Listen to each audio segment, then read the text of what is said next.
For more than 60 years, Cliff Richard was seen as the smiling face of British pop music.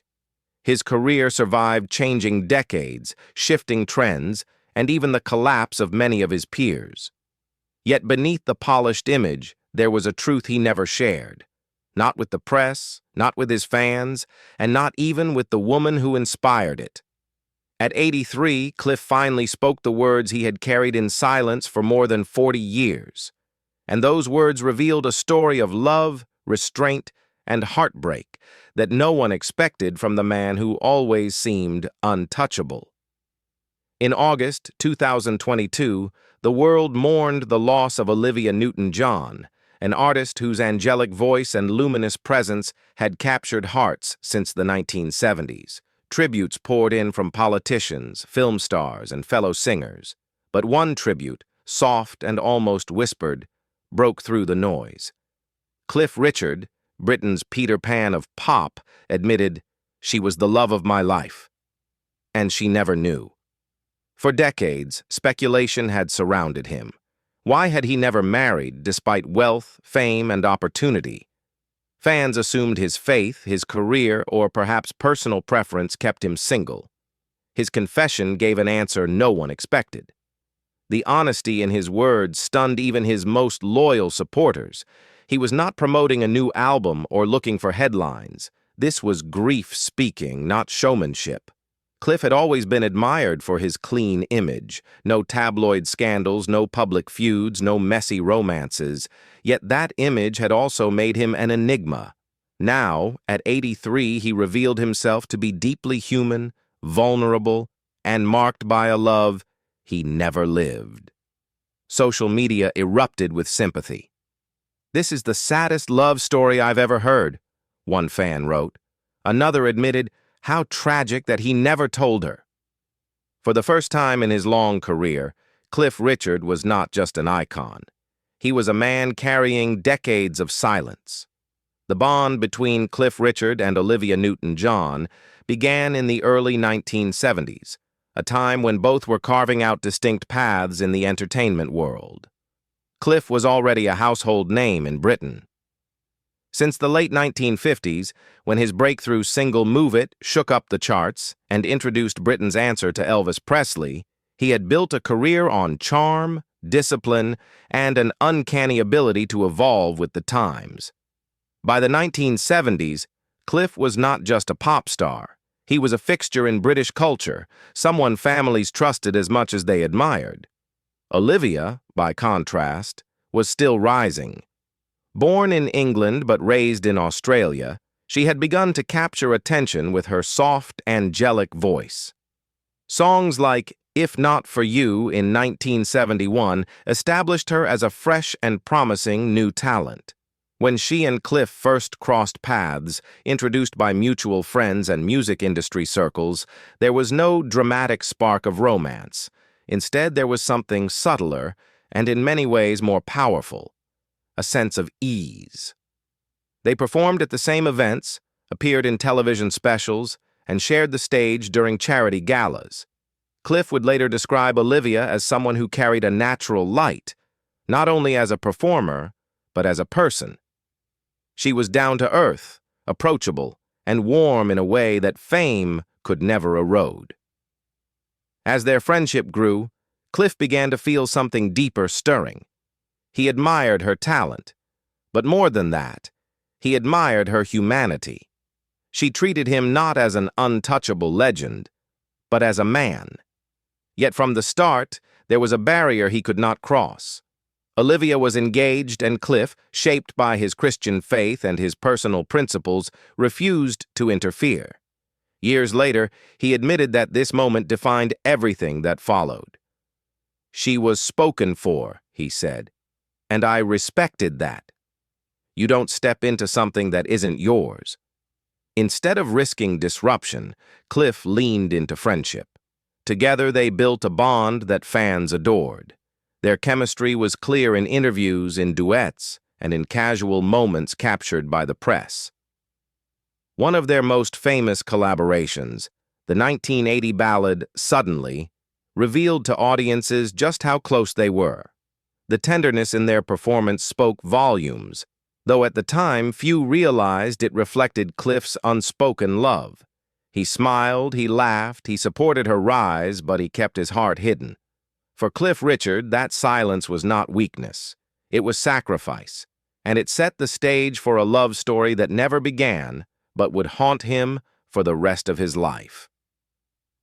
As the 1970s turned into the 1980s, Cliff Richard and Olivia Newton-John's friendship remained steady.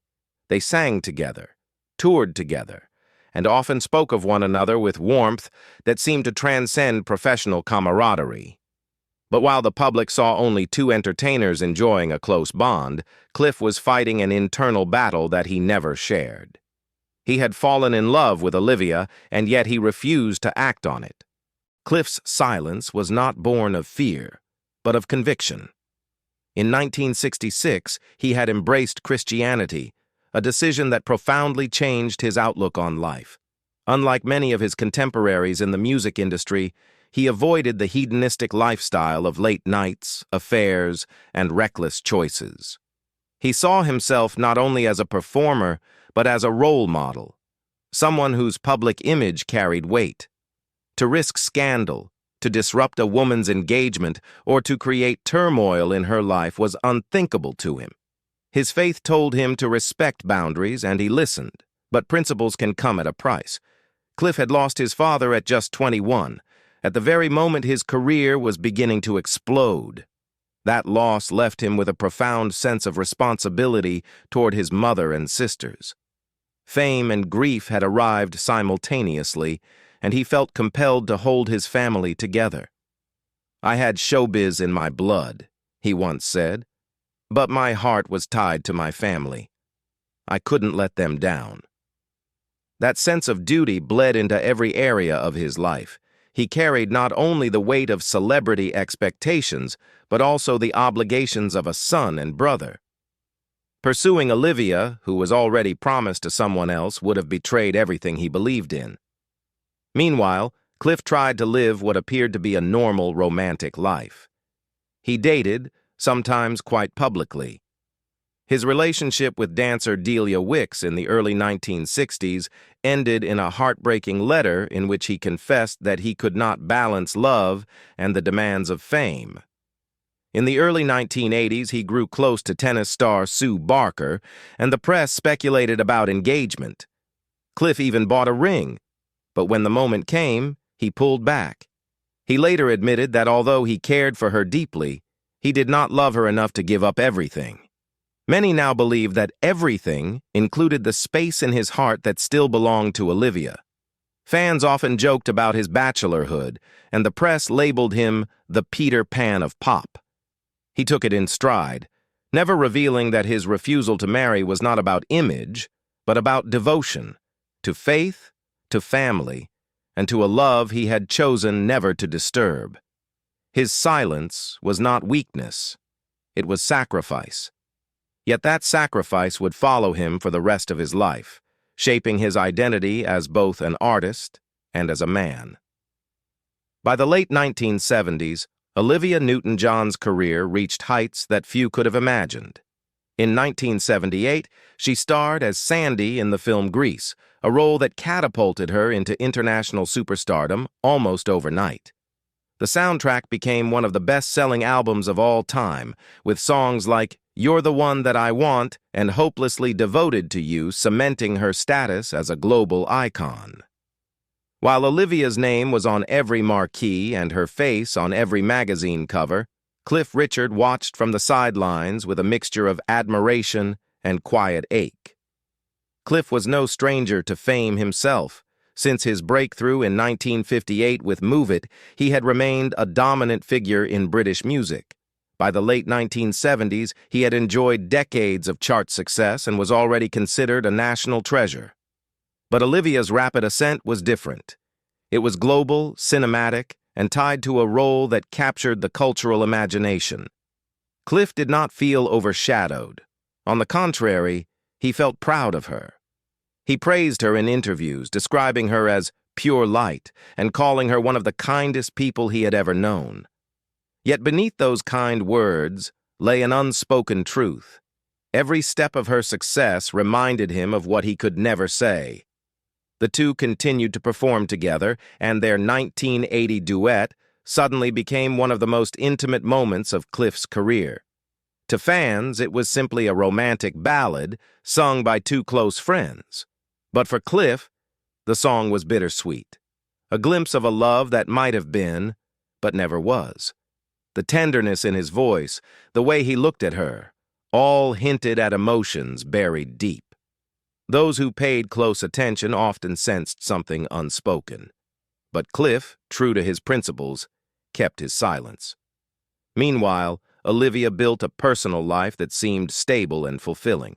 She married, had a daughter, and balanced her career with family. Cliff, on the other hand, remained the eternal bachelor.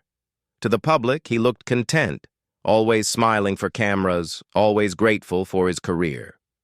But the reality was more complex. Every time he saw Olivia's joy, he felt pride, but also a quiet sorrow. She had everything: talent, presence, kindness, and she belonged to a life that did not include him. Over the years, the press speculated endlessly about Cliff's bachelorhood. Rumors flew about secret romances, about his sexuality, about why he had never settled down. Cliff brushed off the speculation with grace, never lashing out, never giving the tabloids the scandal they craved. Instead, he leaned on faith and music, and he kept the truth buried. Olivia was the what-if that lingered in his heart, the love he let slip away. And though he never said it aloud, it shaped how the world saw him, not just as a pop legend, but as a man who carried the weight of what could have been. While Cliff Richard carried the weight of silent love, his public life was anything but free of trials. For decades, he had cultivated an image of dignity and discipline. Unlike many rock and pop stars of his generation, he never indulged in drugs, never made headlines for affairs, and rarely gave the press a scandal to feed on. But in 2014, that carefully maintained reputation came under attack in a way that would change him forever. That summer, police raided Cliff's Berkshire home in connection with historical allegations of sexual abuse. To make matters worse, the BBC broadcast the raid live from helicopters circling overhead, turning what should have been a private investigation into a public spectacle. Cliff wasn't even at home when it happened. Yet millions of viewers watched the images of his property, and within hours, headlines around the world carried his name alongside accusations that would haunt him for years. For 2 years, Cliff lived under a cloud of suspicion. Despite never being arrested or charged, the ordeal scarred him deeply. In his autobiography, he admitted it felt like being hung, drawn, and quartered in front of the nation. Eventually, prosecutors dropped the case due to insufficient evidence, and Cliff went on to sue the BBC for breaching his privacy. He won the case, but the damage had already been done. Trust was shattered, and the man who had always seemed untouchable was left more cautious, more withdrawn, and more aware of how quickly a lifetime of good could be overshadowed by whispers. At the same time, Cliff was dealing with devastating personal losses. In 2021, his beloved sister Donna passed away, followed soon after by his niece Lindsay. These were not distant relatives, but family who had stood beside him through his entire career. He admitted in interviews, "I cried every day, but I thanked God that I had them at all."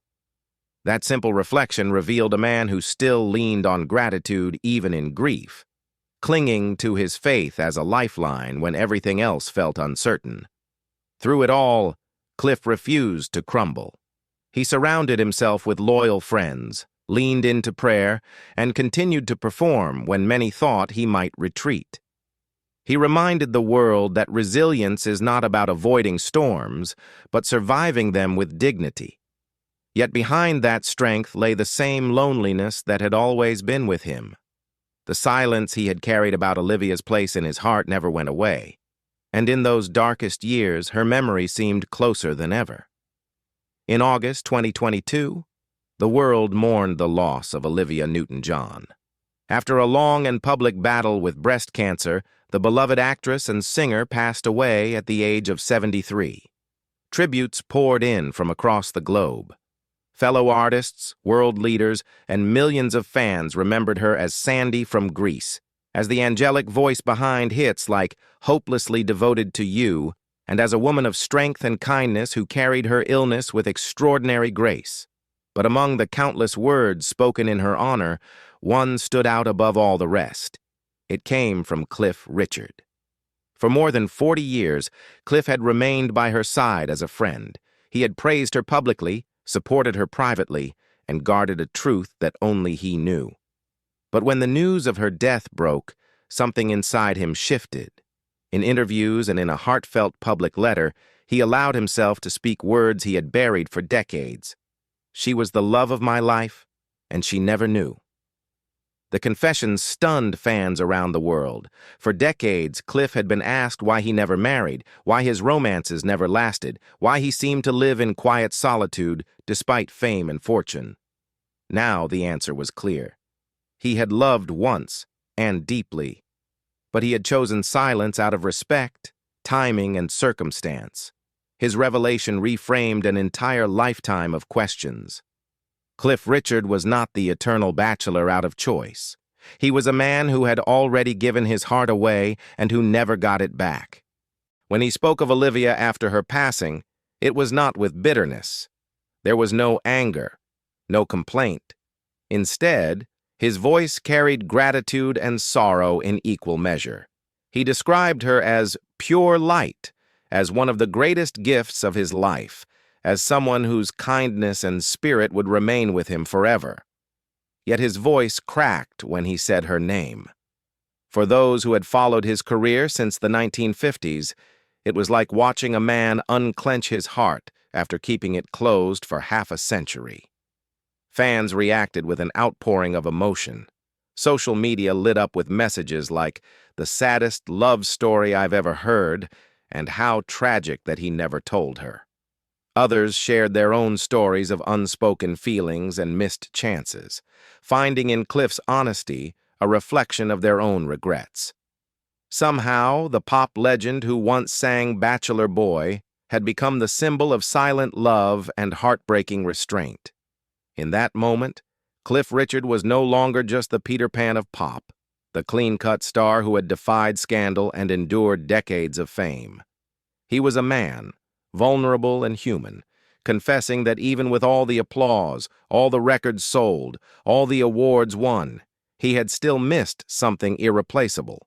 Olivia Newton-John had been the love of his life, and she never knew. Cliff Richard's confession is more than just a story about fame and love. It's a reminder that even those who seem to have everything can still carry the weight of silence and missed chances. His words about Olivia Newton-John were not spoken for headlines, but from the heart of a man who finally allowed the truth to be heard. What do you think? Should Cliff have told Olivia how he felt while she was still alive, or was his silence the most honorable choice? Share your thoughts in the comments below, and don't forget to subscribe for more stories behind the stars.